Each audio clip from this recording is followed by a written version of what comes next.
She had come 2,000 miles on the strength of a letter. $3 in her purse, snow climbing the legs of the bench, and the man who had promised to meet her had never written a single word of those letters. Then three bearded riders came out of the timber with rifles across their backs. And somewhere in a barn at 3 in the morning, a barefoot 9-year-old boy was about to whisper the name of the man who had murdered his father. This is the story of the letter that lied and the mountain that did not. She had come 2,000 miles on the strength of a letter. She had $3 in her purse and snow climbing the legs of the bench, and the man who had promised to meet her had never written a word of those letters. Then three bearded riders came out of the timber with rifles across their backs. And somewhere on a porch 100 miles south, a child was already running barefoot through the snow toward a name his dying father had whispered. Tonight, on a mountain called the Bitterroot, a Boston governess, three silent brothers, and a 9-year-old boy with the truth of a murder in his one good eye are about to discover what a family really is and what it costs to build one.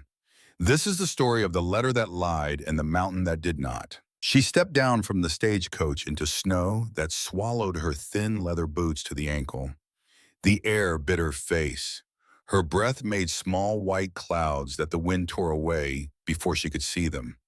There was no house in sight, no husband waiting, no fire, no roof, no warm hand reaching to take her bag. Only a wooden bench under a tin roof, the sign reading, Bitterroot Pass in faded black paint, and 100 miles of Montana wilderness rising white and endless behind it. The letter in her pocket had promised her a home.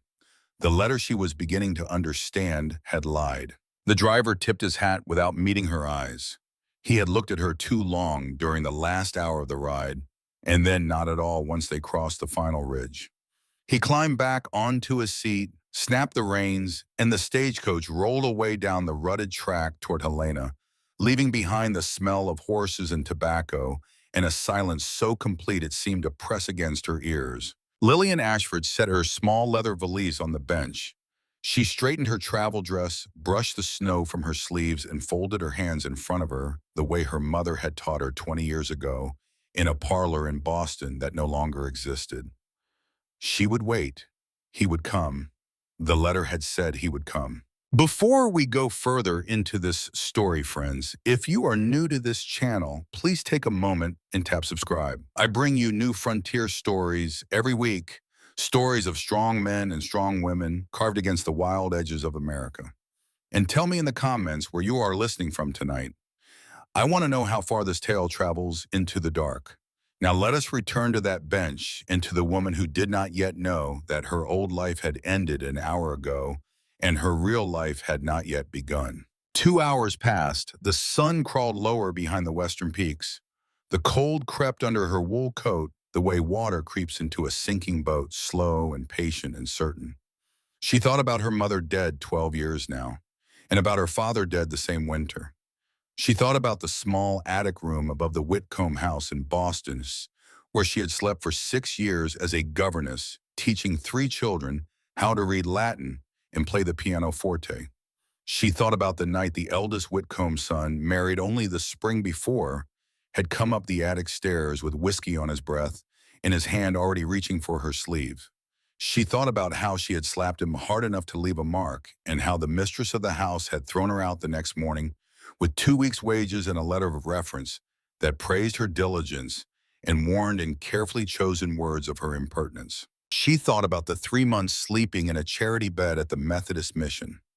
She thought about the day she had read the advertisement in the matrimonial news and felt for the first time in a year something other than the dull weight of being unwanted. The advertisement had been brief and direct. A man of 38 years, a former Union soldier and rancher in the Bitterroot Mountains of Montana Territory, sought a wife. The work would be hard. The man, it said, was honest. The woman must be able to read, to cook, and to bear loneliness without complaint. She had written that same evening. She had received a reply 6 weeks later, a letter so unexpectedly tender that she read it 3 times by candlelight before allowing herself to believe it was real. He wrote about the way the stars looked over the mountains in October, brighter than any city sky. He wrote about a creek that ran year-round and never froze entirely, even in January. He wrote about silence. He wrote that he had lived alone for a very long time and did not know if he remembered how to share a roof, but that he was willing to try if she was willing to try. He signed the letter Ezra Harding. 11 letters had passed between them in 5 months. By the 8th letter, she had begun to dream of him. By the 11th, she had sold her mother's pearl earrings to buy the train ticket west. And now she sat on a bench in Bitterroot Pass with $3 in her purse and the snow climbing the legs of the bench, and the man called Ezra Harding had not come. The light went from gold to gray to the deep blue that comes before dark. She heard them before she saw them. The sound of 3 horses moving through deep snow, the muffled rhythm of hooves and the creak of leather. Then they came around the bend in the trail, 3 riders against the white, all of them tall, all of them bearded, all of them carrying long rifles slung across their backs. Their coats were heavy buffalo hide. Their hats were pulled low.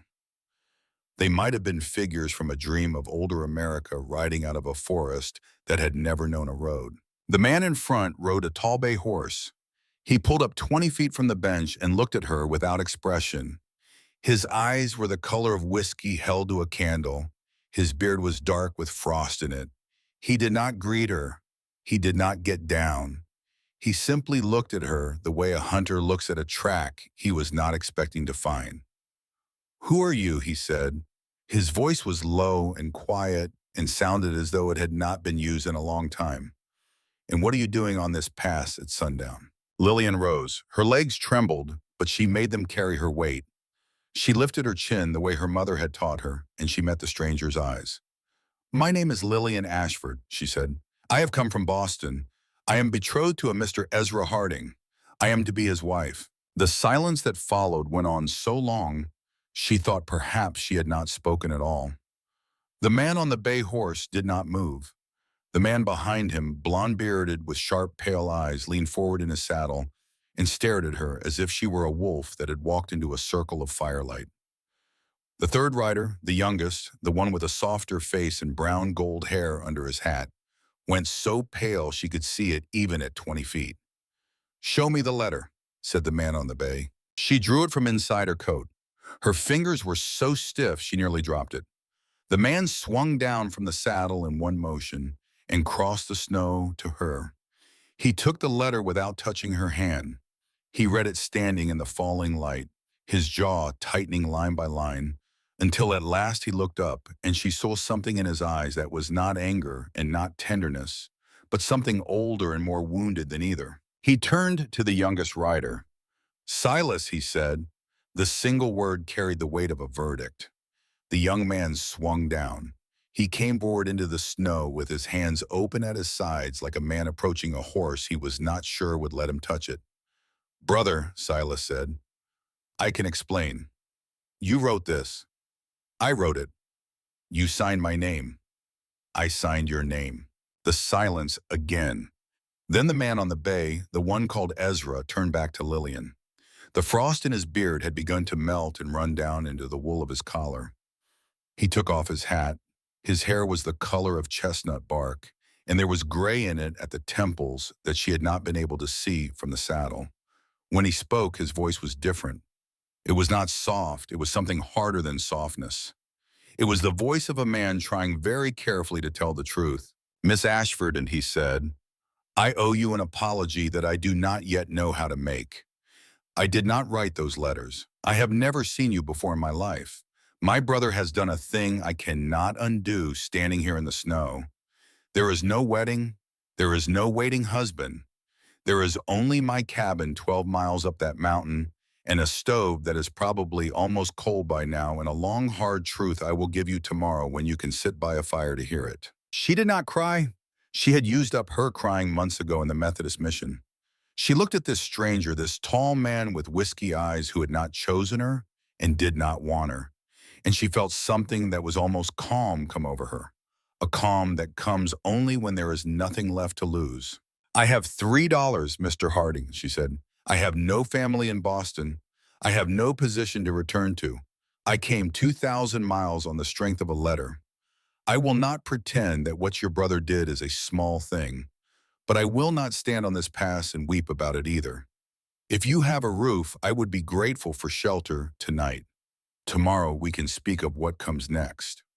The blond brother behind her made a sound in his throat. The youngest Silas looked at the snow. Ezra Harding looked at her for a long time. Then he reached out his gloved hand for her valise. "Come," he said. "It will be full dark before we reach the cabin. The mountain does not care about us, but I do." The climb took 4 hours. The trail wound up through stands of black timber, then across a high meadow where the wind had scoured the snow to a hard, polished crust, then up again through a narrow draw between two granite shoulders where the horses had to pick their way one careful step at a time. The youngest brother gave her his horse. He walked the entire distance, leading the animal by its bridle, never once complaining, his breath hanging white in the air ahead of him. The blond brother rode at the rear. Now and then she heard him work the lever of his rifle, a small, metallic sound that meant he had seen something move in the trees, and now and then he eased the lever back without firing. Once she saw a shape pass through a gap in the timber, low and gray and silent, and she understood without anyone telling her that there were wolves on this mountain, and that the men who rode beside her had ridden these trails so long they no longer needed to speak about them. The cabin appeared at the top of a small bench of land tucked into a fold of the mountain. There was a barn off to one side, a chicken coop closer, and a small forge under a lean-to roof. Smoke rose from a stone chimney. A lantern glowed in one window. The door was thick and banded with iron, and there was a Sharps rifle leaning beside it. Inside the cabin was warm with the smell of pine smoke and tanned leather, and something stewed. Perhaps venison, perhaps elk that had been kept low on the back of the iron stove all day. Ezra showed her to a small room at the back. There was a narrow bed under a window, a wash basin on a stand, a hook for her coat. The door had a wooden bolt on the inside. He pointed at the bolt without comment, the way a man indicates that a door will lock if she chooses to lock it, and that the choice is hers and only hers. "There is hot water on the stove," he said. "The privy is past the woodshed. If you need anything, call. Silas sleeps closest. Jonas and I are in the front room." "Thank you, Mr. Harding." He paused with his hand on the doorframe. "Ezra." "Thank you, Ezra." He nodded once and closed the door behind him. She did not sleep at first. She sat on the edge of the bed and listened to the cabin settle around her. She heard low voices in the front room. The brothers speaking the sharp, short tones of an argument, being kept quiet for her sake. She heard a chair scrape. She heard a cup set down hard. After a long time, the voices fell silent, and she heard only the wind pressing against the cabin walls and the soft snap of the stove, and somewhere far off, the long, lonely call of a wolf answered by another wolf farther still. She lay down at last in her travel dress. She did not bolt the door. She was not sure why. She woke before dawn to a sound that did not belong. It was not the wind. It was not the stove. It was a small, thin sound, a sound like a young animal trying not to make a sound. She sat up. The cabin was dark except for the dull red glow of the stove embers showing under the front room door. She listened. The sound came again. It was outside. She put on her boots and her coat.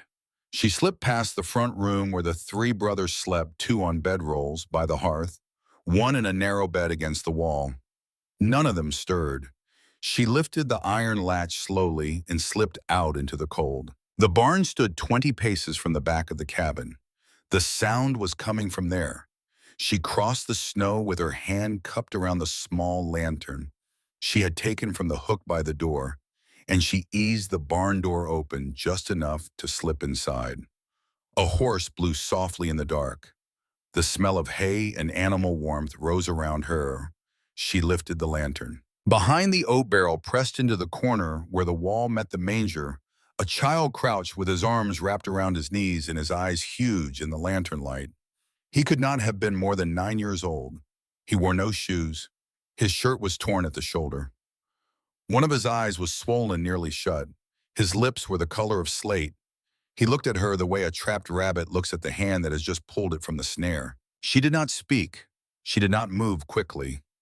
She set the lantern on the barrel where the light would not be in his face. She crouched down slowly with her skirts pooling in the straw. She held out one empty hand. "My name is Lily," she said. "I will not hurt you. I do not have anyone to call.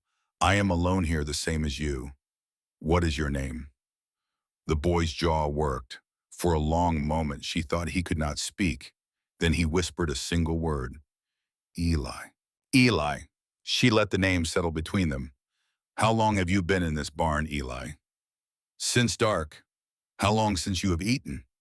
He closed his eyes. He did not answer. She took off her wool coat. It was the warmest thing she owned. She moved closer with it slowly, the way a person moves toward a horse that has been beaten, holding the coat out so he could see what it was, and then she draped it around his shoulders and folded the collar up around his ears. He did not flinch.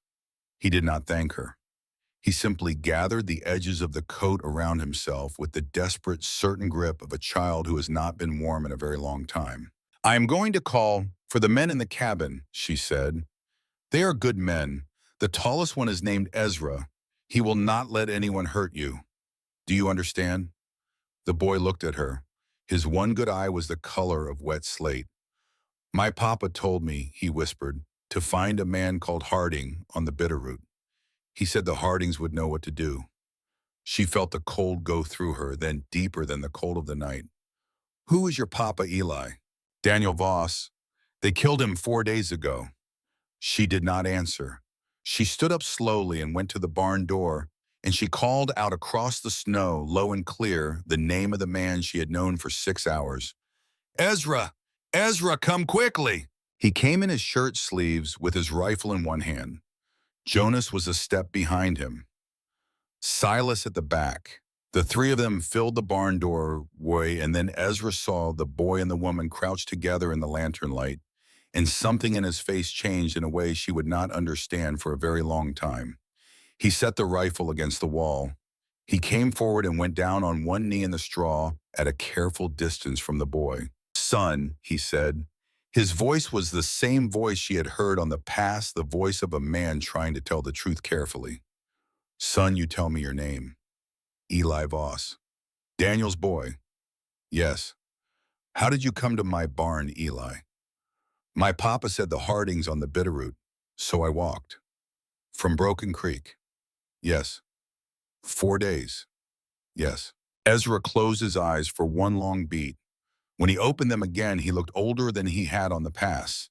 He turned to Jonas and to Silas standing in the doorway. "Hey, build the stove up," he said. "Warm milk. Put a blanket by the fire. We are not putting this child back in the cold tonight, or any night." The brothers moved without a word.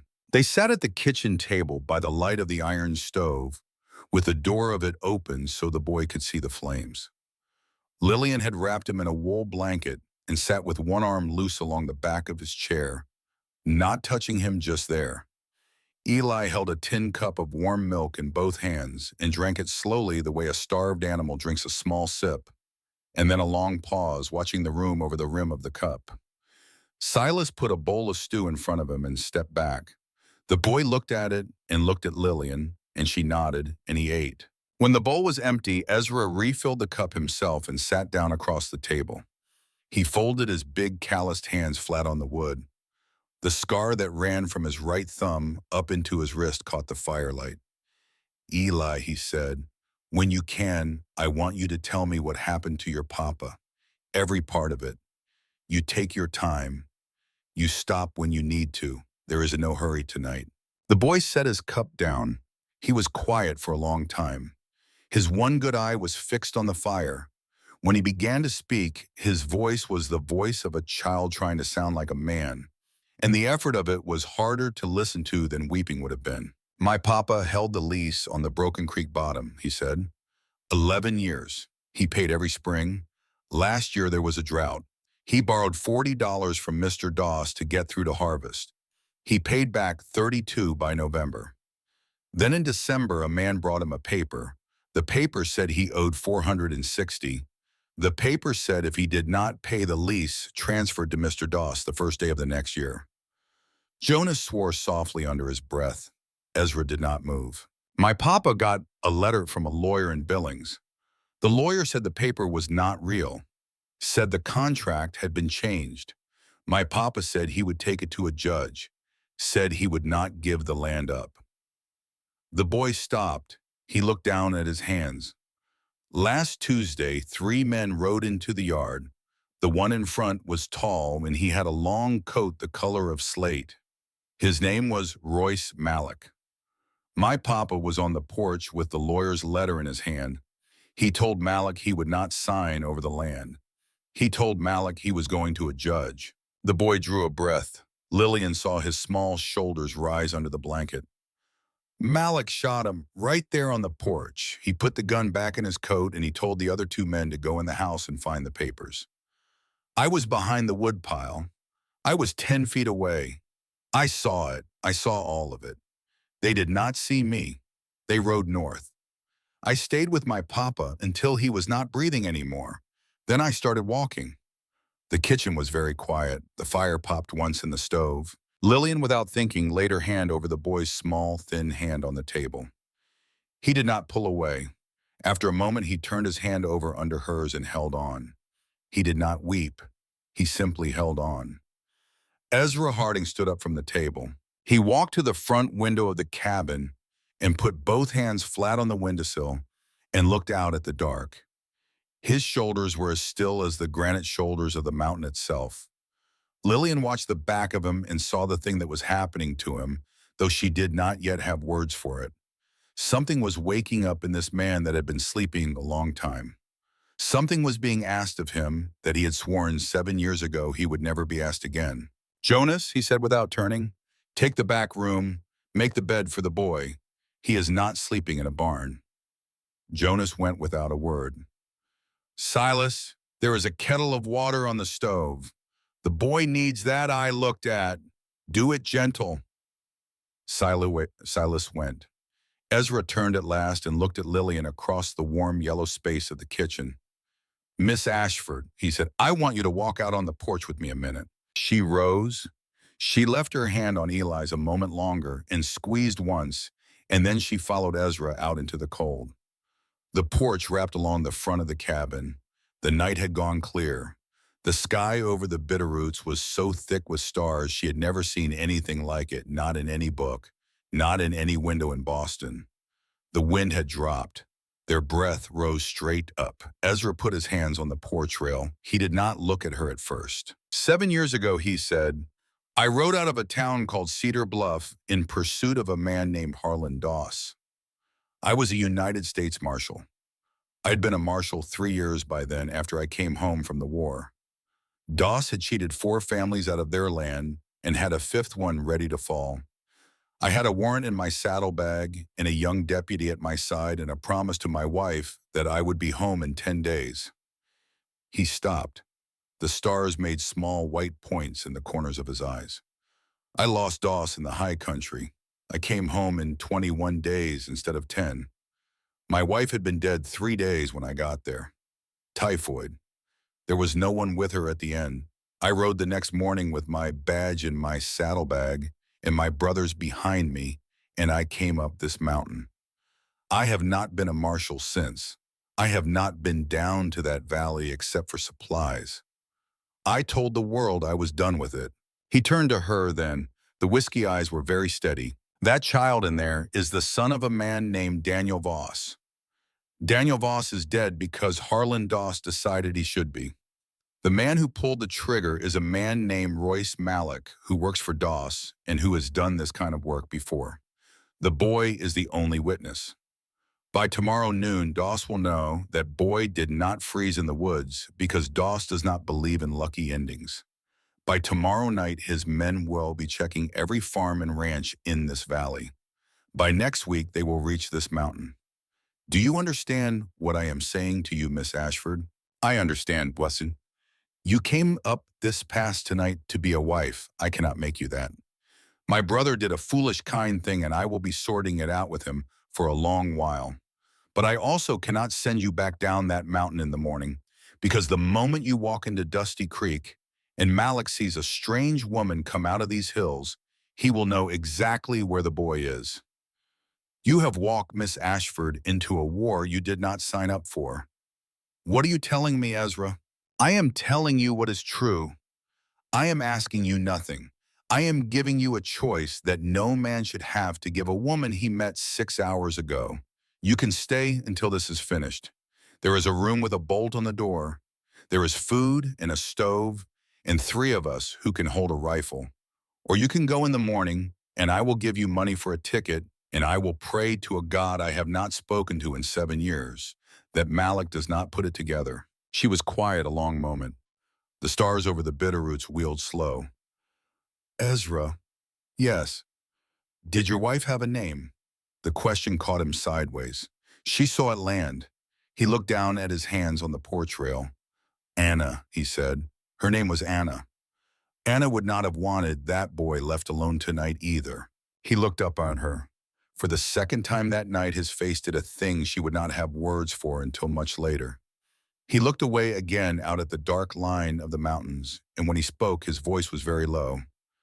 No, he said, she would not. Then I will stay until it is finished, and then we will see. Miss Ashford. Lily. Lily. He tested the name once like a man feeling the weight of a tool before he decides to use it. I cannot promise you tomorrow. I can promise you tonight. As long as I draw breath, no one touches you and no one touches that boy. A man keeps his word. That is the only thing I have left to give. That is enough, Ezra. For tonight, that is enough. They stood on the porch in the cold a moment longer. Then he opened the door for her, and she stepped back into the warm yellow light of the cabin where Silas was washing the boy's swollen eye with a steaming cloth, and Jonas was setting fresh blankets on the back room bed, and a child who had slept 4 nights in the snow was about to sleep for the first time since his father died under a roof that meant to keep him. She did not bolt her door that night. She lay in the narrow bed in her travel dress and listened to the cabin breathe around her and to the wind moving through the high timber, and she thought about a man named Anna's husband standing on a porch under the stars and choosing to come back into a world he had walked out of. Before dawn, she heard the back room door open. She heard small, bare feet come down the hall and stop outside her door. She heard them stand there a long moment. Then she heard the door of the front room open softly and Ezra's low voice say, "Easy now. Son, come on. There is a place by the fire for you," and the small bare feet went past her door and away. She lay in the dark and felt something turn over in her chest that she had not felt since she was a child herself. It was not joy. It was older and more quiet than joy. It was the feeling of being inside a house where someone else was awake and watching and would not let the night come in. Morning came pale and clear. The 3 brothers sat at the kitchen table with coffee and rifles laid across the bench by the door. Eli sat at the end of the table wrapped in a man's flannel shirt that came down to his knees, eating biscuits and gravy and looking in the gray light like a child who had remembered overnight that he was a child. Lillian poured the coffee. No one had asked her to. It seemed the natural thing to do. Ezra set his cup down. "This is what I see," he said. "Malik and his 2 riders went north after they killed Daniel. North leads back to the Doss range. They will have reported. By yesterday evening, Doss knew the boy was missing. By this morning, he is asking who has not seen the body. He will start with Sheriff Aldridge in Dusty Creek. Aldridge is Doss's man. Aldridge will not investigate, but Aldridge will tell Doss anything Doss wants to know. By the end of the week, Malik will be riding the Valley Farms. By next week, he will start checking the high country." "Why will he come up here?" Jonas said. "Why this cabin?" "Because the boy's father told him to come here. And because Malik knows my name. He knew it before any of this. He has known it since Cedar Bluff." Silas set his coffee down. "You never told us that." "I am telling you now." The silence at the table lasted a long moment. Then Jonas leaned back. He looked at Lillian, then he looked at Eli, then he looked at his older brother. "All right," he said. "I am with you, but you owe me a long talk when this is done." "I owe you more than a talk." Silas only nodded. He had decided Lillian understood the moment he wrote the first letter in her name. He had decided his older brother needed to come back into the world, and he had reached for the only door he could find. Ezra turned to Lillian. Lily, you will need to know how to use a rifle and a sidearm both. We start today. You will need to know where the cellar is and how to get the boy down into it without sound. You will need to know which window faces east because the morning sun will blind a man riding in from that direction for a full minute, and that is a long enough minute. You will need to know how to load while my back is to you. Can you learn? She set the coffee pot down on the iron stove. She felt very tired and very awake at the same time. She thought of a Boston parlor and a piano, and a mother who had taught her to fold her hands. She thought of a Methodist mission bed and 3 months of being unwanted. She thought of a child sleeping on the floor by a fire because he had not yet trusted any room enough to sleep alone.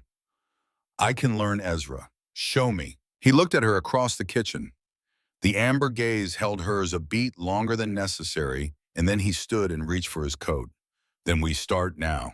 Winter always ends, but this winter is going to be long, and we are going to be ready. Outside, the sun was just beginning to clear the eastern ridge, and the snow on the high meadow was turning from blue to white to pale gold. The wolves had gone back into the timber. The wind had dropped to nothing, and on a small bench of land 12 miles up the Bitterroot, a woman from Boston in a travel dress that was no longer clean took a heavy rifle from a tall man with whiskey eyes and felt for the first time in her life the weight of a thing that could be used to keep a child alive. She did not yet know what was coming. She did not know that within a week, a man in a slate gray coat would ride into this very yard and stand 20 feet from where she now slept and speak her name like a threat dressed up in a smile. She did not know that within a month she would stand in a courtroom in Millbridge and tell a black-robed judge what she had seen.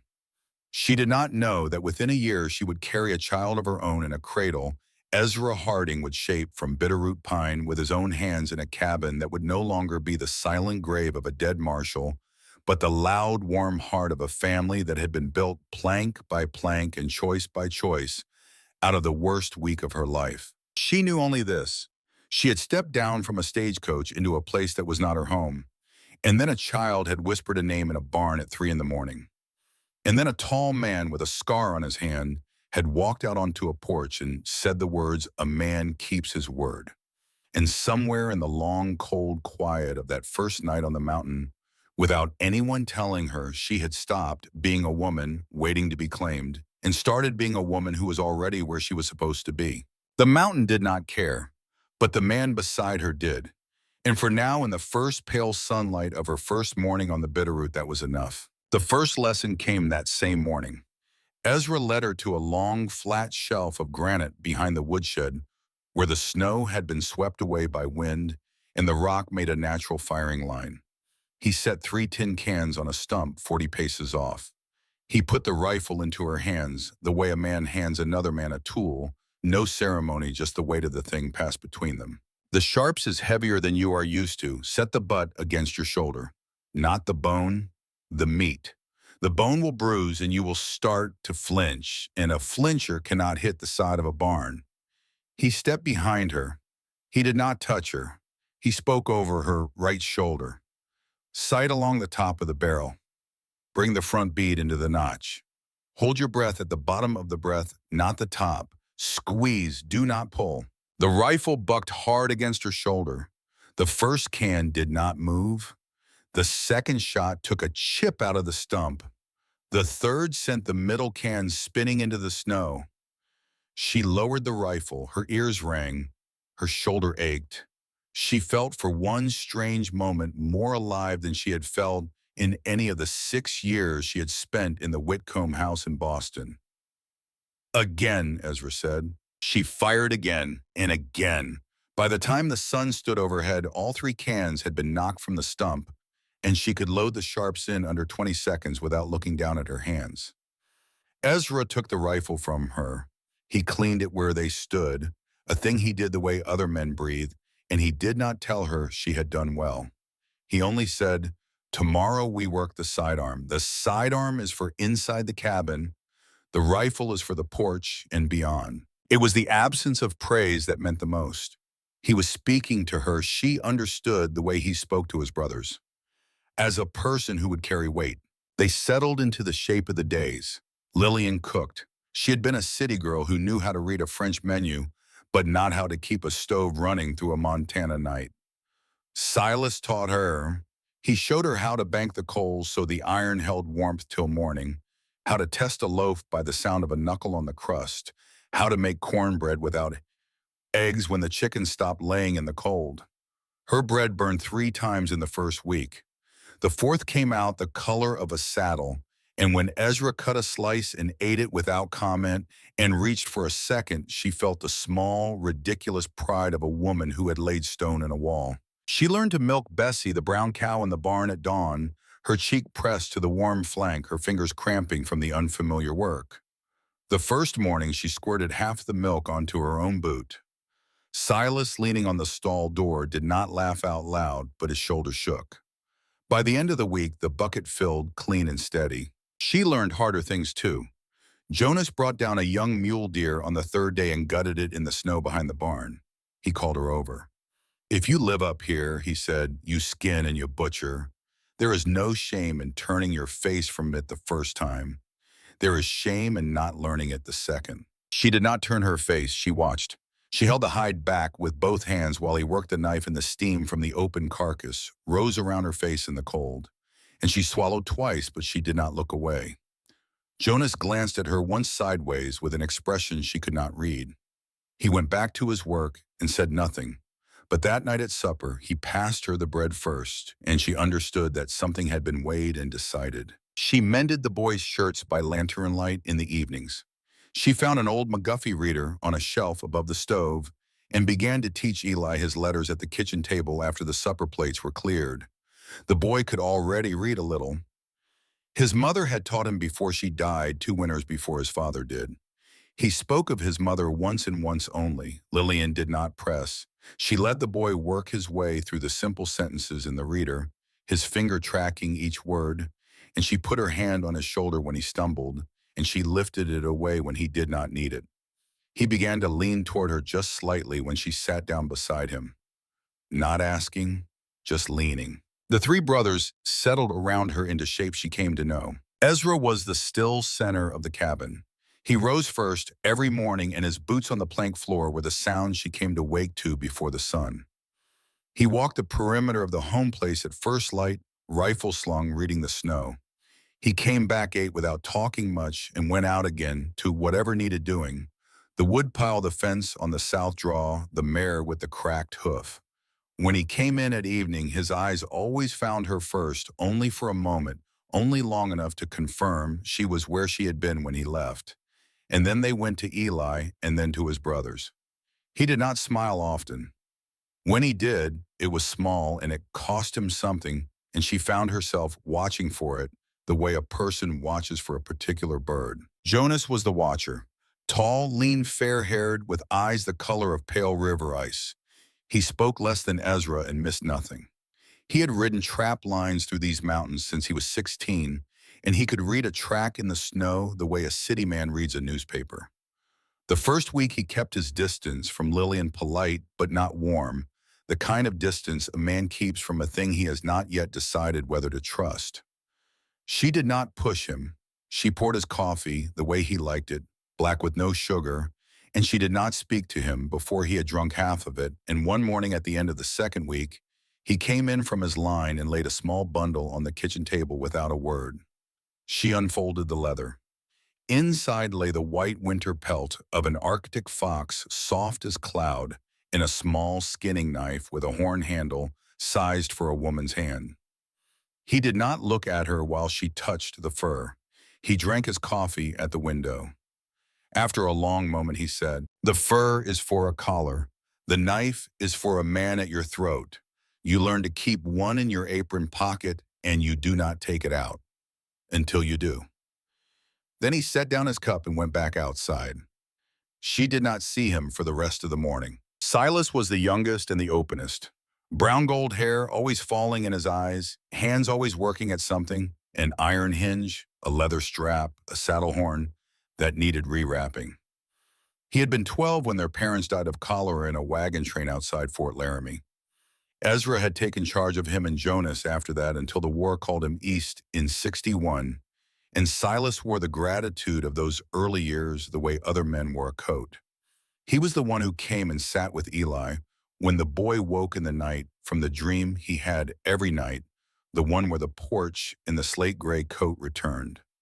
Silas would carry him to the front room and wrap him in a blanket by the fire and tell him stories about the mountain, about the time a black bear had come into the smokehouse and torn the door off and got chased back into the timber by a one-eyed badger that had been living under the floor.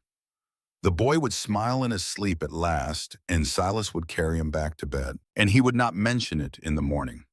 Lillian saw all of it.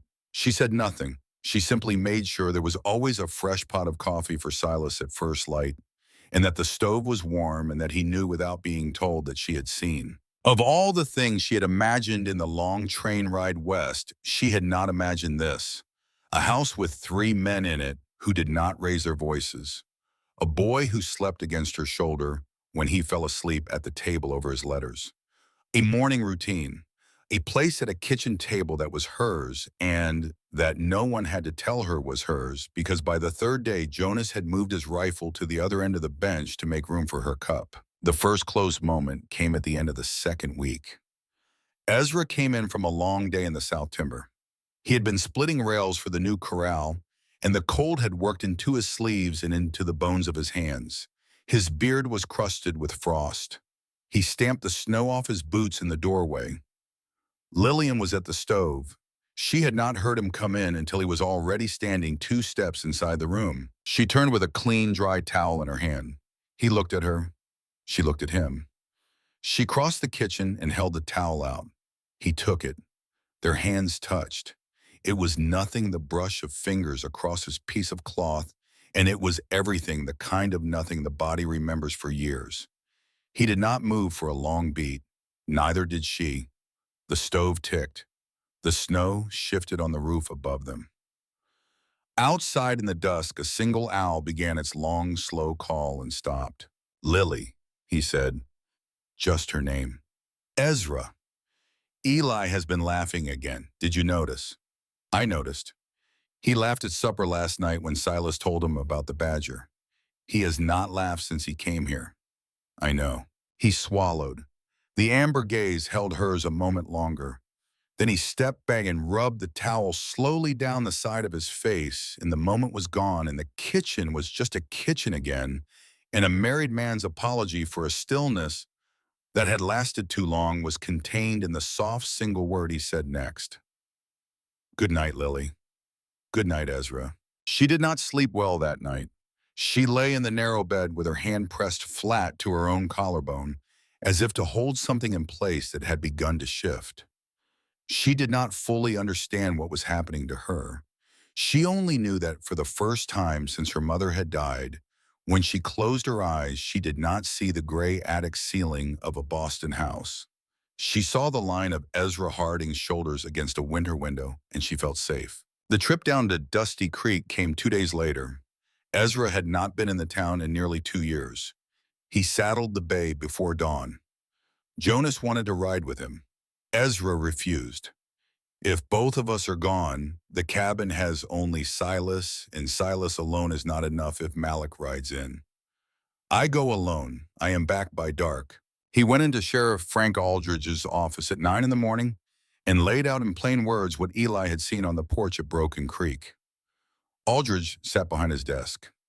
He was 54 years old.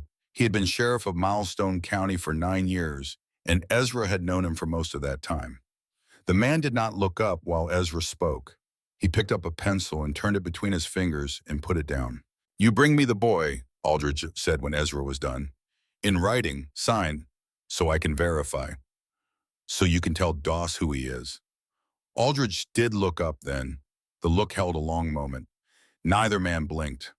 At last Aldridge just said, I am not opening an investigation against Harlan Doss on the word of a rancher and a child. You bring me sworn testimony or you do not come back. Ezra stood. I will not be coming back through this door, Frank. Not as a man asking for help. He walked out into the bright cold of Main Street and did the thing he had not planned to do. He walked slow the length of the street leading the bay. He looked into faces. He nodded at men he had known a decade ago. He noted who looked away and who did not. He noted Clara Vane behind the counter of the general store, who did not look away, who held his eyes through the window for a full second with an expression that was not friendliness, but was not nothing either. He noted Reverend Mills on the church steps, who turned aside too quickly.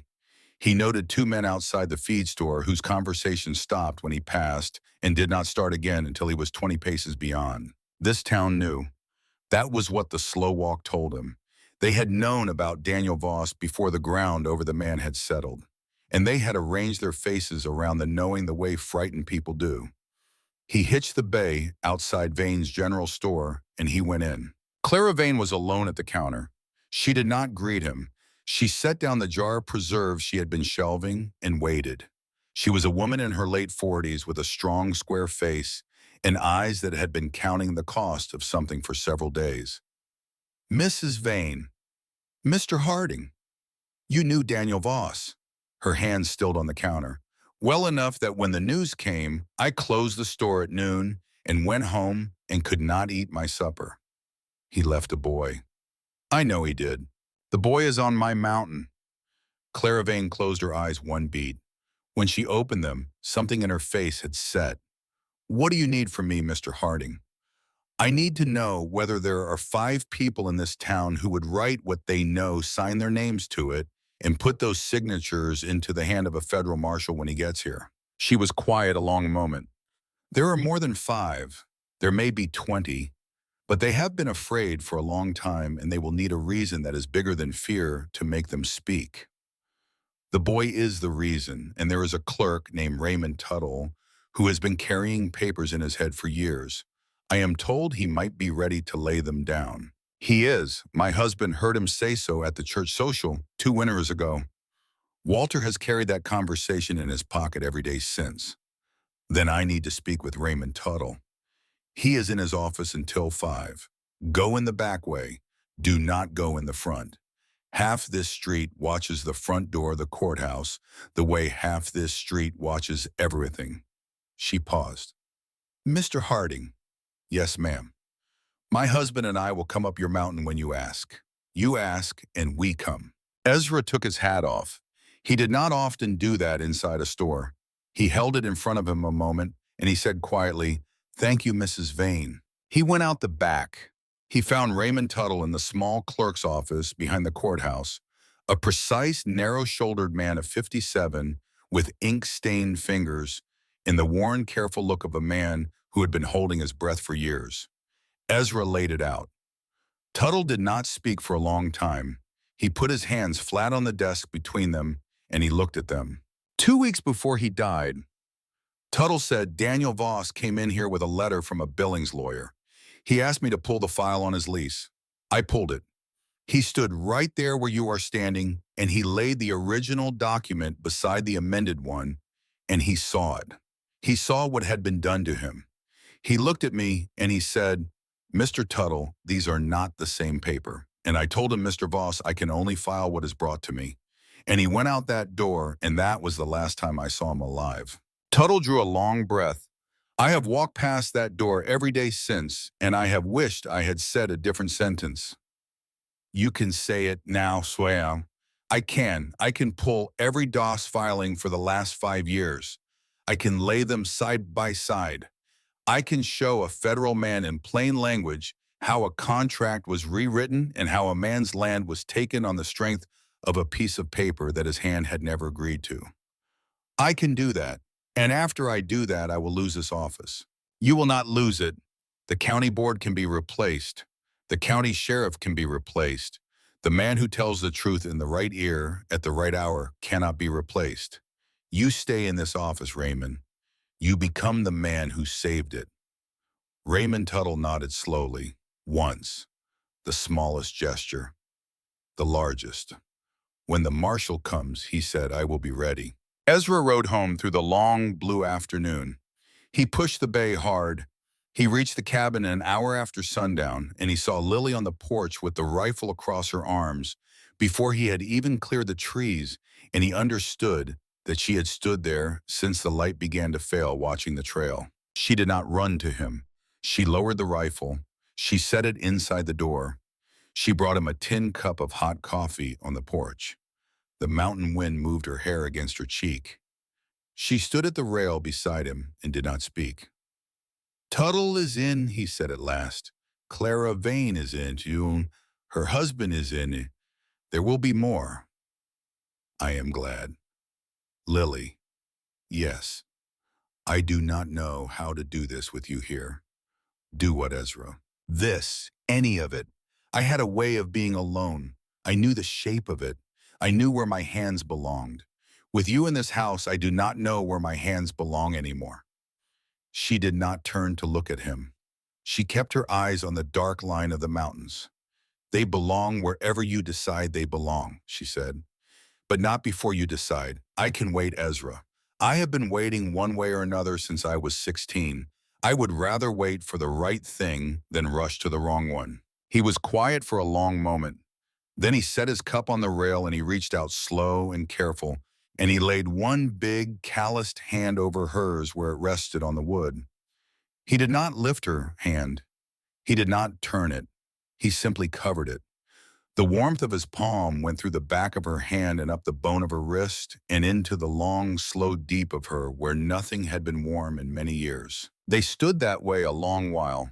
The stars came out over the Bitterroot. Inside the cabin, Eli laughed at something Silas said, and the sound carried out through the cracks in the door, and Ezra did not move his hand, and Lily did not move hers. At last he said very low, "Winter always ends, Lily, but before it ends, it is going to ask everything of us. I want you to know that I see you here. I want you to know that if we live through this, I will not let you go back to Boston unless you ask. I will not let you go back even then, if I can help it. That is more than I have any right to say to you tonight. But I have said it. I will say it again on a porch in better weather if you let me." She turned her hand under his at last and laced her fingers through his. The cold air between them seemed to thin and hold. "You can say it on this porch in any weather, Ezra Harding. I will be standing on it." The next afternoon, the riders came up the trail. Eli was at the kitchen table working on the word brother. Lily had her hand on his shoulder. Jonas was in the high meadow with the horses. Silas was at the forge under the lean-to. Ezra was splitting wood on the block beside the cabin door. He heard them before he saw them. Two horses moving slow and deliberate, the unhurried rhythm of men who did not feel any need to announce themselves because the announcement was built into who they were. He set the axe against the block. He straightened.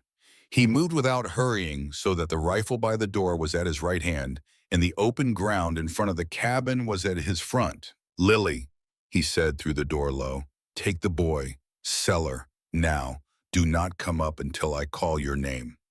He heard the chair scrape. He heard her quick, low voice. He heard the trap door in the kitchen floor lift and fall. Then he heard the bolt slide home from the underside. The two riders came out of the timber. The man in front rode a tall gray. He wore a long coat the color of slate. He had pale eyes and a face that had been handsome once and had been rearranged since by years of outdoor work and a cruelty he had stopped trying to hide. The second rider stayed mounted 10 feet behind. That alone told Ezra what kind of visit this was. Royce Mallock swung down at 20 feet. He left his horse standing. He walked forward into the snow with his hands open and a small, pleasant smile fixed on his mouth. "Mr. Harding." "Mallock. You know my name." "I know your name. I have known your name since Cedar Bluff." The pleasant smile did not move. The pale eyes flickered. "Then we can be brief. Mr. Doss is concerned for the welfare of a child. 9 years old, Voss boy. Father passed sudden last week. The child has wandered off. Mr. Doss feels a personal responsibility." "I have not seen any child." "No, no." Mallock turned his head a fraction. He looked at the cabin. He looked at the smoke rising from the chimney. He looked at the small shoveled path from the porch to the woodshed and the second path to the barn. He looked at the line of clean wash on the rope between the cabin and the lean-to, and his eyes paused for the smallest part of a second on a woman's apron. "You took a wife, Mr. Harding. We had not heard." "You had not asked." "Married life suits a man." "Get off my land, Malik." The pleasant smile thinned. "Mr. Doss was hoping you would be reasonable." "Doss knows what reasonable I am. He has known since Cedar Bluff. You go back and you tell him the boy is none of his concern. You tell him further that there is a federal marshal named Roy Beckett who is going to be very interested in what happened on a porch at Broken Creek last Tuesday. You tell him that I am not the man I was 7 years ago. I am worse, because 7 years ago I was alone." Malik's pale eyes went very still. "Mrs. Harding," he said softly, "is a fortunate woman. The mountain in winter is no place for a careless wife. A woman who wanders out to a creek alone, for instance. A woman who turns the wrong corner of a barn at the wrong hour. The mountain takes such women, Mr. Harding. It is well known." Ezra picked up the rifle. He did not raise it. He simply held it. "You ride off this mountain in the next 10 seconds, Malik. And the next time I see your face on my land, I do not give a warning. And if you so much as breathe near my wife, at a creek, in a barn, on any road in this county, I will hunt you down personally, and you will not see Helena again." Malik mounted. The second rider had not spoken once. They turned their horses and they walked them out slow the way they had come in, and Malik did not look back. But at the edge of the timber, he reined in for one beat and turned in the saddle, and the pleasant smile was gone, and what was left underneath was the face of a man who had marked a place on a map. When they were buying, Ezra stood in the yard a long time. Then he walked to the cabin, and he opened the door, and he called, gentle as he could make the word, "Lily, they are gone. Bring the boy up." The trap door lifted. She came up first, the small revolver in her hand, her face white. Eli came up behind her, holding the back of her skirt.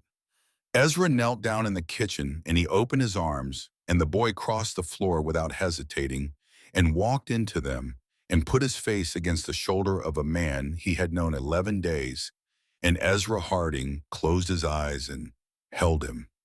Over the boy's head, he met Lily's eyes. He did not have to say it. They both knew. It had begun. It would not stop now until one side or the other was finished.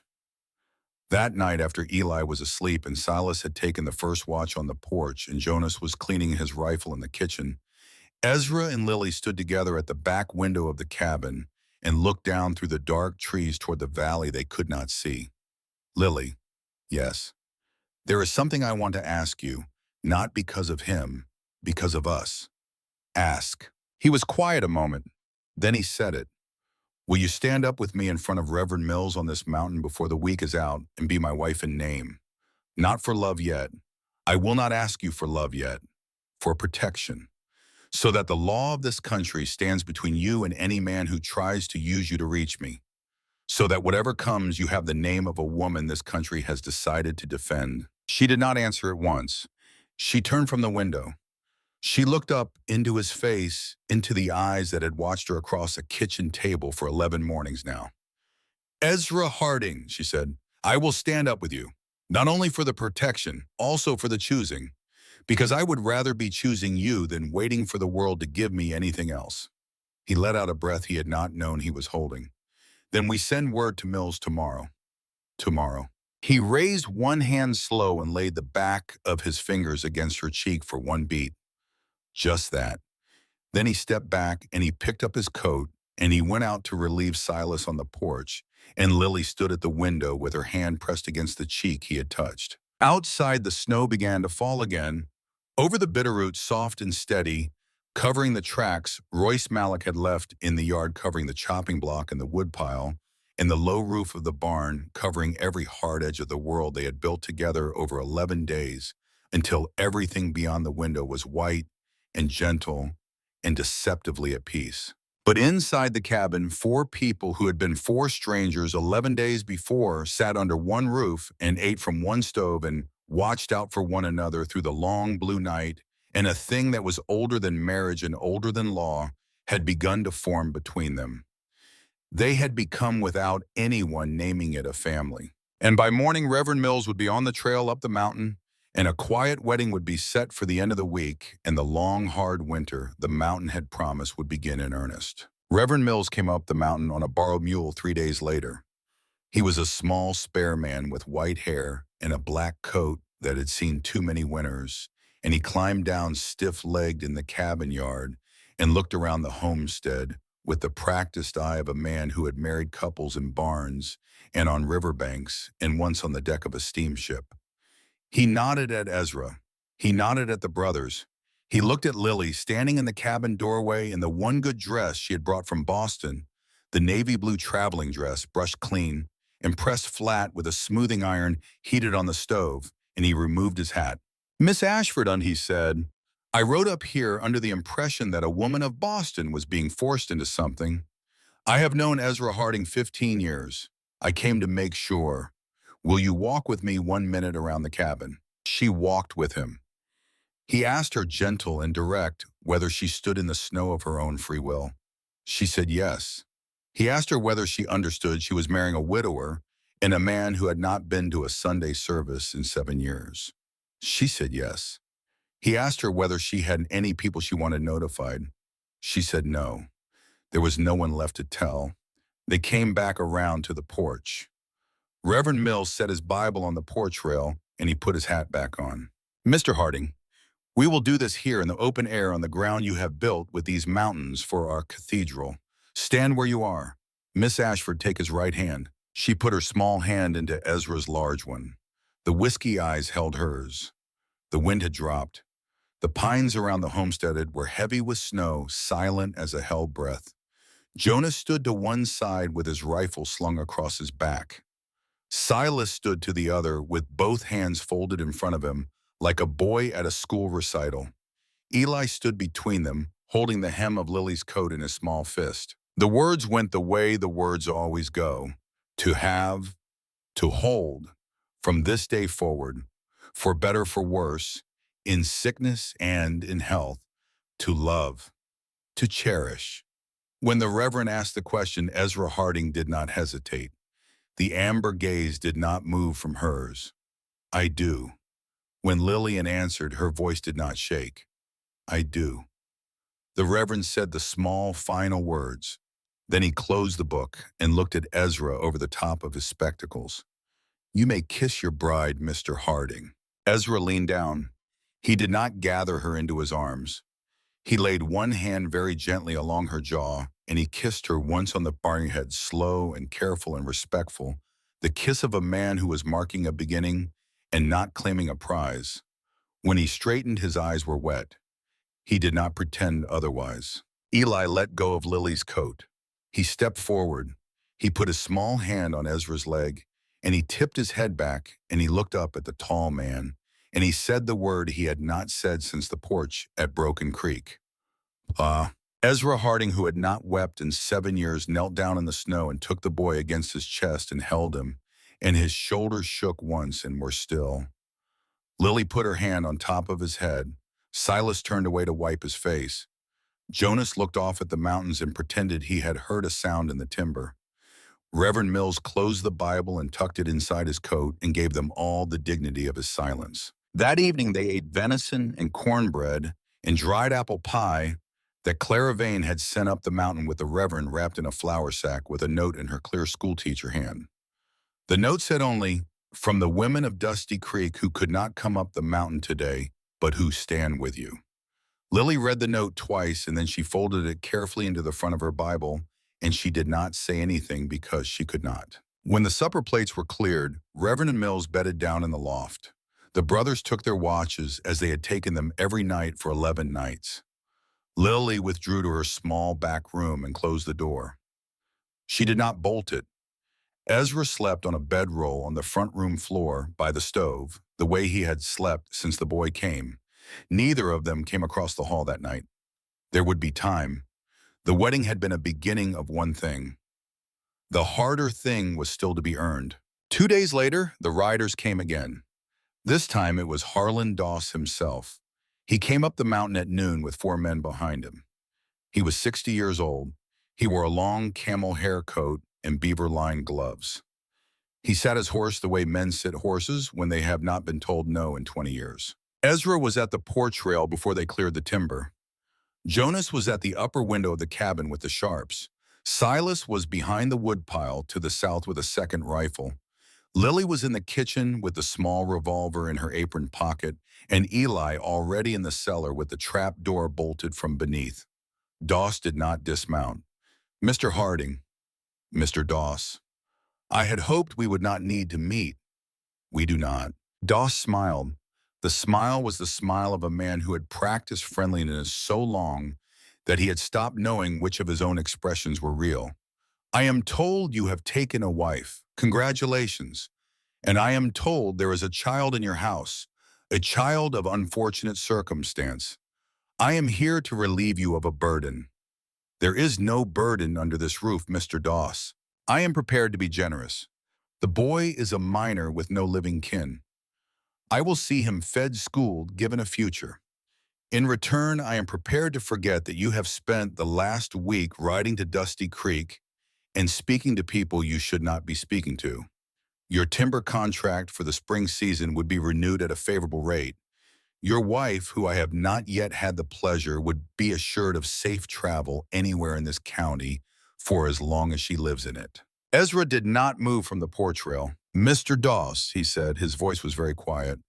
"7 years ago, my wife Anna was alone in a house in Cedar Bluff for 21 days while I rode the high country looking for you. She died of typhoid 3 days before I came home. I have spent 7 years not saying your name out loud because I was afraid of what saying it would waken me. I am saying it now. Harlan Doss, you came onto my mountain today. You sat that horse in front of my home, and you offered me money for a child whose father your man killed on a porch. You will not get the second offer. You will not get any offer. You will turn that horse around, and you will ride back down to your valley, and you will get your affairs in order because a federal marshal named Roy Beckett is going to be on your range inside 2 weeks, and he's going to take you out of it in irons." Harlan Doss went pale under his weathered tan. For one full beat, he looked like the man he must have been at 30, before he had built what he had built, before he had decided that other men's land was a thing he could simply take. "You have just buried your second wife, Harding. You have just buried yourself, Doss. Now ride." Doss reined his horse around. The 4 men behind him reined with him. They went down the trail at a walk, and the walk was the walk of men who knew they had not been threatened lightly. That night the cabin moved. Ezra wrote 2 letters, one to Clara Vane, one to Raymond Tuttle. He sealed them with wax, and he gave them to Eli, who took them with the gravity of a soldier accepting an order. "Eli," Ezra said, kneeling so they were eye to eye in the kitchen, "you ride the south trail, not the road, the south trail through the timber. You stay low in the saddle. If you hear horses, you go off the trail, and you do not come back to it until the horses are gone. You leave the letters under the doors. You do not knock. You do not speak. You come back. You understand?" "Yes, Pa." "You come back to me, Eli Way. Whatever else happens, you come back." The boy nodded once. He took the letters. Lily fastened her own scarf around his neck and pulled the wool of his cap down over his ears, and she pressed her forehead one moment against his small forehead, and she let him go. He was on the dun pony before they had finished watching him. He was around the bend in the trail and gone before her hand had dropped from where it had hovered after him. She stood in the cabin door a long minute. Ezra came up behind her. He did not touch her. He said only, "He will come back. He has more sense at 9 than most men have at 40. I know. You did right to let him go. I know." She turned at last and went inside. There was bread to bake. There were rifles to load. There were beds to make up for guests who would not come for the comfort of the beds, but for the comfort of being not alone. By 8 that evening, they began to arrive. Eli came back first. He rode in, flushed and bright-eyed, the empty letter pouch slapping against his thigh, and he reported with the precise short sentences of a child who had decided to be a man for one afternoon. Clara Vane had read the note in front of him. She had not finished it before she was reaching for her coat. She had said to tell Pa that she would have 8 people on the mountain by 9. Raymond Tuttle had been holding the note still in his hand when Eli left. The first to arrive after Eli was Silas Pruitt, a lean, weathered rancher of 44 who had worked 2 seasons on the Doss spread before he scraped together enough to buy his own place.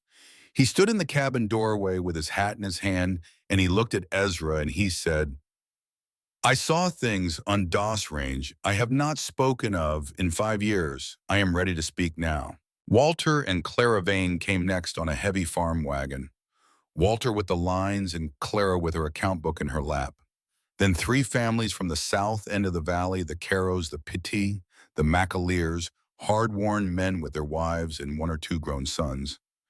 Then Eddie Crane, a boy of 20 whose father had lost 60 acres on the East Ridge to a Doss amendment a year before he died. Eddie carried inside his coat a folded letter his father had written the week before the stroke that killed him. He had been waiting, he said, for someone to give it to. He gave it to Raymond Tuttle when Tuttle came up the trail at 5 minutes past 9, the leather satchel under his arm, the careful, frightened, decided look of a man who had walked through a door he could not walk back out of. 13 souls in the cabin, plus Eli, plus Lily, plus the 3 Harding brothers. 16 in all under one roof in the high Bitterroot on a January night with the snow coming down soft outside. Tuttle laid the documents out on the kitchen table with the careful precision of a man who had spent 30 years arranging papers for other men's purposes and who was finally arranging them for his own. Original Voss lease, amended Voss lease, original Harmon lease, amended Harmon lease, original Crane, amended Crane, Pruitt, Caro, McAleer. 5 years of fraud spread out in plain script under a kerosene lantern. Lily poured coffee. She brought out the bread she had baked that afternoon and the dried apple butter and the wheel of cheese that Walter Vane had brought up in the wagon. She moved among the seated people the way a hostess moves at a long dinner. She did not plan refilling cups, setting plates, and she watched the faces of the men and women around her table. Eddie Crane sat with his father's letter under his hand. Clara Vane sat very straight with her account book closed. Walter Vane sat with one arm along the back of his wife's chair. Silas Pruitt sat with both forearms flat on the table and a stillness in him that she had not expected from a working rancher. Raymond Tuttle sat at the head of the table beside Ezra, his ink-stained fingers steady, at last walking each guest through the careful language of a sworn statement that would carry weight in front of a judge. Eli sat in the corner by the stove on a low stool with a wool blanket around his shoulders. He did not speak. He watched. He saw 13 adults take pen and paper and write down the truth of what had been done to them and to people they had known. He saw his father's name spoken out loud at the table 4 times that night in steady voices in the mouths of men and women who had been afraid for a long time and were not afraid tonight. His one good eye, the swelling around the other, almost gone now, did not leave the table. Lily looked at him from across the kitchen. She saw the change happen in his face. She saw what no court paper would ever record, a child registering for the first time and with the full force of surprise that he was not alone in the world. She did not say anything. She filed it away the way Ezra filed things he meant to remember.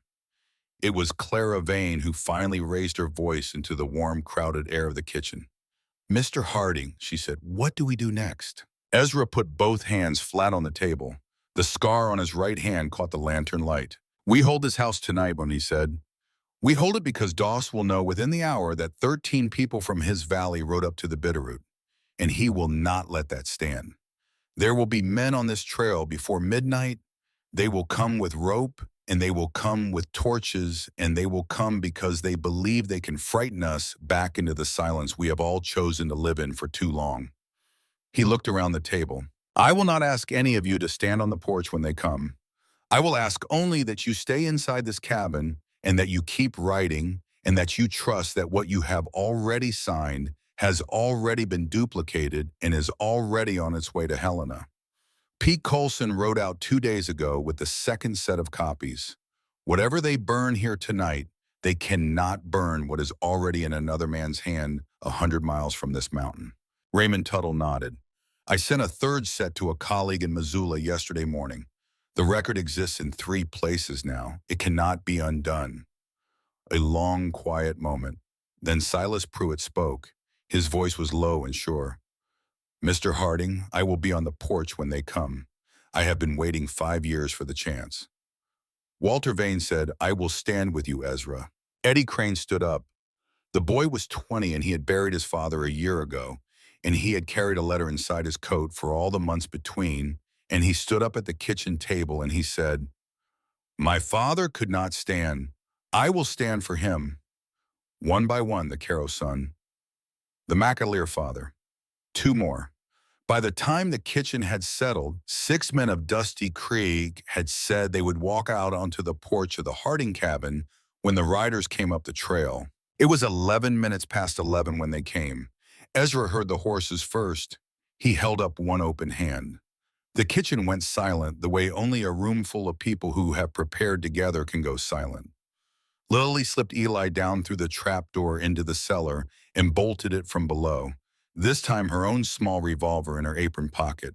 She came back up the cellar steps when the bolt was set. She crossed the kitchen and she picked up the second sharps from where it leaned by the stove. She did not say anything. She walked to the front door beside her husband. Lilia, he said low, the kitchen window. The porch. He looked at her. He did not argue. He nodded once. The 5 riders came out of the timber. Ezra had been right. None of them were Doss men he recognized. They had been brought in from outside the county by a man who understood that using local hands for this work would create witnesses he would have to manage later. The lead rider had a coil of rope across his saddle that he did not bother to hide. 2 of the others carried unlit torches. Ezra stepped out onto the porch. Walter Vane stepped out with him. Silas Pruitt, Eddie Crane, the Caro son, the McAleer father, one by one until 6 men stood with the cabin at their back. Lily stepped out last, the rifle across her arms, and she took her place at her husband's right shoulder. The lead rider drew up at the edge of the yard. He was not smiling. He was not unsmiling. He was a man doing a job for which he had been paid. Harding. Speak your piece. Mr. Doss wants the boy and the papers. He is willing to be reasonable about how this ends. The offer has a short shelf life. The cabin door opened behind them. Raymond Tuttle stepped out onto the porch. He did not have a rifle. He had the leather satchel pressed against his chest with both hands. His voice was small and clear and shaking only a little. You are speaking to county proper now, he said. Every document in this satchel has been registered and sealed. Copies have been sent to Helena and to Missoula. Whatever you take from us tonight, the record exists elsewhere. You cannot burn what has already left this mountain. The lead rider looked at the porch. He did the count. He looked at the rifle in Ezra Harding's hands, and at the rifle in Lily Harding's hands, and at the long lever action across the chest of Silas Pruitt, and at the shotgun Walter Vane had braced against his hip. He looked at the upper window of the cabin where the barrel of the sharps had not moved from his chest in 2 minutes. He looked at the small lean-to roof to the south where a second barrel rested on the edge. He looked at the 6 men of Dusty Creek who had come up a mountain trail in the dark to stand on this porch. He did the calculation that Ezra Harding had counted on him doing. This is not the night for it, he said to no one in particular. He turned his horse without another word. The 4 men behind him turned with him. They rode out of the yard the way they had come, and the lead rider did not look back, and the unlit torches stayed unlit, and the rope stayed coiled across the saddle, and within 4 minutes the sound of their hooves had faded into the dark trees. Nobody on the porch moved for a long count. Then Walter Vane let out one slow breath that seemed to release a weight he had carried for 20 years. Silas Pruitt sat down hard on the top porch step and put his face in his hands and looked up at the stars. Eddie Crane wiped his eyes with the back of his sleeve. Raymond Tuttle was still holding the satchel against his chest. His hands had stopped shaking at last. Ezra Harding turned to his wife of 3 days. The whiskey eyes met the cornflower blue eyes. He did not smile. He did not need to. He took her hand. He did not let it go. The kitchen filled again with 16 people, and Lily called Eli up out of the cellar, and the boy came up blinking into the lantern light, and Ezra knelt down and lifted him onto his hip the way a father lifts a son. Eli put his arms around the man's neck and pressed his face against the rough beard and closed his eyes. They stayed in the cabin until 2 in the morning. They finished the last sworn statements. They ate the last of the bread. They drank the last of the coffee. When the trail was finally judged safe, the families went down the mountain in pairs, with Jonas riding escort to the first turn and Silas Harding riding escort to the second, and the satchel of signed papers went down the mountain inside Raymond Tuttle's coat, with 2 armed riders flanking him to within sight of the Dusty Creek lights. Roy Beckett arrived from Billings 4 days later. He came up the trail at 7 in the morning in a long gray coat with a federal star pinned to it and a quiet deputy named Goss at his side. He had ridden hard. He shook Ezra's hand on the porch, and he looked at him with steady gray eyes, and he said, "Your letter was thorough. The situation required it." He sat at the kitchen's table for an hour with Eli and a small notebook and a short pencil. He did not interrupt the boy once. When Eli was finished, Beckett closed the notebook, and he looked at the child for a long, quiet moment, and he said, "Son, you have given this country a clear account. You will say it again in front of a judge in Mill Bridge in 3 weeks. I will be standing in that courtroom with you. Do you understand me?" "Yes, sir." "Good." He turned to Ezra. "Malik will be in irons before Sunday. Doss will face federal indictment. Aldridge resigns, or I have him removed. The land taken under the amended leases returns to the families. The Voss boy inherits Broken Creek with a court-appointed guardian until he comes of age." Ezra said, "I will file for that guardianship the same afternoon." "I expected you would." Malik was taken at the Doss Range House on a Saturday afternoon. He had not run. He had been waiting at the bunkhouse table with a pistol on his lap and a half-empty bottle beside it. And when Beckett walked in with the federal star on his coat, Malik set the pistol down without a word and held out his wrists. Some men, it turned out, only carried their cruelty as long as the man behind them was strong. When Doss fell, Malik fell easy. The trial in Millbridge took 8 days. Raymond Tuttle testified for 2 of them: Clara Vane, Walter Vane, Silas Pruitt. Eddie Crane read his father's letter into the record with a steady voice. Lily Harding gave her account of the day Malik rode into the Bitterroot cabin yard and the words he had spoken about a careless wife on a winter mountain, and the courtroom heard the testimony of a Boston woman married to a former federal marshal, and the weight of it landed where it needed to land. Eli Voss was the last witness. He sat in the chair across from Judge Arthur Peel, and he answered every question without flinching. When he was finished, Judge Peel looked at him over the top of his spectacles for a long moment, and he said, "Young man, you have given this court the clearest account I have heard from a witness of any age in 30 years on the bench." "Thank you, sir. I wanted it to be clear." Royce Malik was convicted of murder in the first degree. Harlan Doss was convicted on 11 counts of contract fraud and 2 counts of criminal conspiracy. His 40,000 acres were dissolved by court order. The land taken from the Harmons, the Cranes, the Pruitts, and the Vosses was returned to the families or their heirs. Frank Aldridge resigned the office of sheriff before the county board could remove him, and Ruth Corbin, who had ridden the South Valley postal route for 15 years, was elected in his place by the largest margin in county history. In June, on a Sunday afternoon with the wildflowers up across the high meadow and the snow gone from everything but the highest north faces of the Bitterroot, Ezra and Lily stood up again in front of Reverend Mills, this time in the small wooden chapel in Dusty Creek with most of the town in the pews. Clara Vane wept quietly all the way through. Walter Vane pressed his hand against Ezra's shoulder afterward in a grip that said everything words would have made smaller. This time, when Ezra Harding kissed his bride, he gathered her into his arms, slow and careful, and he kissed her once on the mouth, and the chapel held its breath. And a Boston woman who had stepped down from a stagecoach into nothing 5 months before stepped now into the rest of her life. The cabin door closed behind them that night, and the wind of a soft Montana summer evening moved through the high pines, and the stars came out over the Bitterroot, and what passed between them after that door was theirs alone. In the spring of the following year, Anna Harding was born. Ezra had asked Lily weeks before if she would mind the name. Lily had taken his face in both her hands, and she had said, "She gave you the heart that learned how to love me.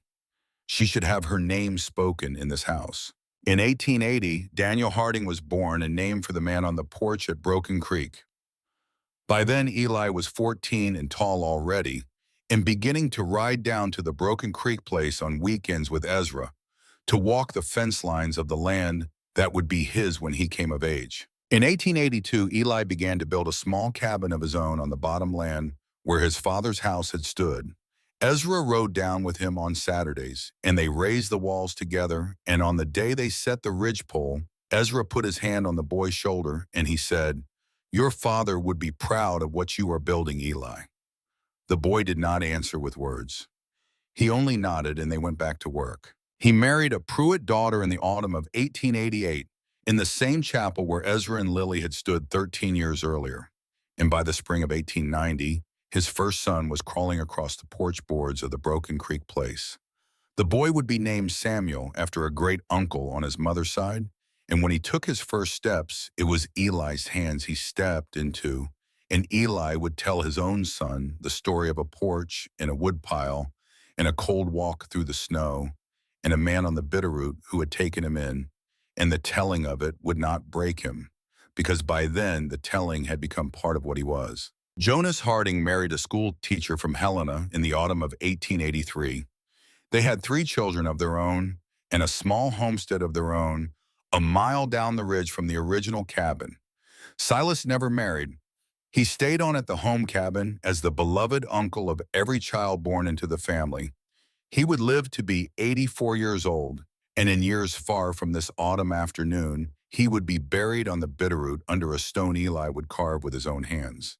But that was a long way off yet. In the autumn of 1895, on a porch that had been built wider 3 times to make room for a growing family, Ezra Harding sat in a rocking chair and watched his grandchildren chase one another through the high meadow grass. He was 58. There was silver in his hair and silver in his beard. The whiskey eyes were as steady as they had been the day he came down off the bay horse on Bitterroot Pass 20 years before. Lily came out onto the porch with 2 cups of coffee. She was 42. There was the first thread of silver at her temple. She wore a dress the color of cornflowers that he had ordered for her from a catalog the spring before, and which she had pretended not to be moved by, and which she wore on Sundays and on evenings like this one. She handed him his coffee. She sat in the chair beside him. Their hands found each other across the small space between the chairs the way hands find each other after 20 years of practice without looking knowing. Eli was down in the meadow with his oldest boy teaching him to throw a loop. Anna, 19 now, was in the kitchen with Jonas's wife and her mother from Helena baking. Daniel, 15, was at the corral with Jonas. The Vane grandchildren, who had been raised partly on this porch after Walter Vane died, were running in and out of the house with the easy ownership of children who had been told 100 times that this porch was theirs. Ezra, yes. Do you remember the night you came down off that pass and I was sitting on the bench? I remember every minute of it, Lily. I thought my life had ended that day. He turned his head. He looked at her in the slow gold of the late afternoon light. I thought mine had ended 7 years before it. We were both wrong. She smiled. She took his hand and she lifted it and she pressed it against her cheek the way she had done the night he had told her on the porch that he did not know where his hands belonged anymore. This is where you belong, Ezra Harding. This is where we both belong. The mountain did not care. It never had. It stood the way mountains stand, blue and white and indifferent to the small lives that ran across the small bench of land at its foot. But the people on the porch cared. The man with whiskey eyes and the woman with cornflower eyes cared. The boy who had once whispered a name in a barn at 3 in the morning, a man now with a son of his own throwing rope in the meadow, cared.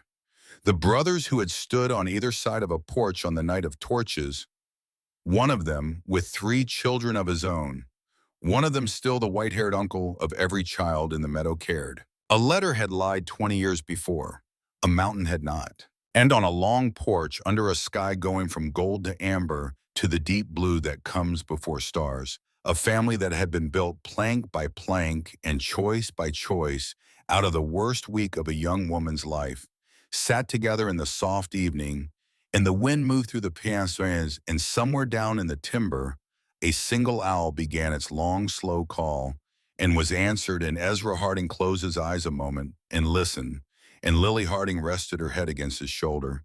And the day went into evening, and the evening went into night, and the lights in the windows of the cabin came on one by one and held against the dark the way they had held against the dark every night for 20 years and would hold for many years to come. Winter always ends.